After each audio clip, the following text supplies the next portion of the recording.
അല്ല, ഞങ്ങൾ ഈ കേസിൽപ്പെട്ട ആരെയും സംരക്ഷിക്കാനില്ല, ആർക്കും വേണ്ടിയും വക്കാലത്തിനില്ല. പക്ഷേ ഈ കേസിൽ സംശയങ്ങൾ ധാരാളം ഉണ്ട്. പ്രധാന പ്രതികളെ അറസ്റ്റ് ചെയ്യാതെ ആചാര ലംഘനം നടത്തി എന്ന് പറയുന്ന, അല്ലെങ്കിൽ എല്ലാം അറിഞ്ഞിരുന്നു എന്ന് പറയുന്ന തന്ത്രിയെ മാത്രം അറസ്റ്റ് ചെയ്യുന്നു.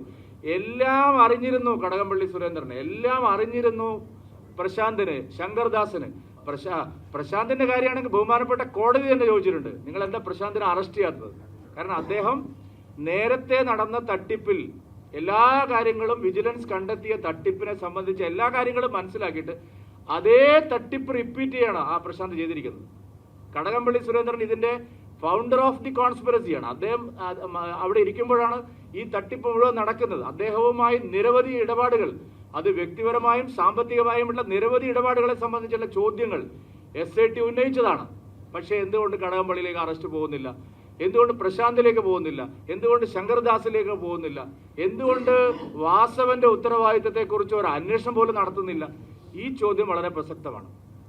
രണ്ടാമത്തെ കാര്യം, രാജീവ്ജി പറഞ്ഞു ഇതിൽ കോൺഗ്രസിന്റെ പാർട്ടി എന്താണ്? കോൺഗ്രസിന് ഇത് ശക്തമായിട്ടുള്ള ബന്ധമുണ്ട്. കാരണം ഈ സ്വർണ്ണക്കൊള്ള നടക്കുന്ന അതേ 2017 അടൂർ പ്രകാശും ആന്റോ ആന്റണിയും, അവർ ചെറിയ വ്യക്തികളല്ല, ചെറിയ മീനുകളല്ല. അവർ കേരളത്തിലെ UDFന്റെ കൺവീനറാണ്. ശബരിമല നിലനിൽക്കുന്ന പത്തനംതിട്ട ജില്ലയിലെ MP ആണ്, പത്തനംതിട്ട ലോക്സഭയിലെ MP ആണ്. ഇവർ രണ്ടുപേരും ചേർന്ന് ഉണ്ണികൃഷ്ണൻ പോറ്റിയെയും ഈ സ്വർണം വാങ്ങിയ വ്യവസായിയെയും എന്തിനാണ് സന്ദർശിച്ചത്? സമയം വളരെ പ്രധാനപ്പെട്ടതാണ്. ഇവിടെ ഈ ഗൂഢാലോചന നടക്കുമ്പോൾ തന്നെ മാർക്കറ്റ് കണ്ടെത്താൻ ഉണ്ണികൃഷ്ണൻ പോറ്റിയും വ്യവസായിയും സോണിയാഗാന്ധിയാണ് സമീപിച്ചത്. അതിന് കാരണമുണ്ട്. സോണിയാഗാന്ധിയുടെ സഹോദരിക്ക് ഇറ്റലിയിൽ രണ്ട് പുരാവസ്തു ഇതുപോലുള്ള വിഗ്രഹങ്ങളുടെ കച്ചവടം നടത്തുന്ന സ്ഥാപനമുണ്ട്. ഞങ്ങളത് എവിടെ വേണമെങ്കിലും പ്രൂവ് ചെയ്യാൻ തയ്യാറാണ്.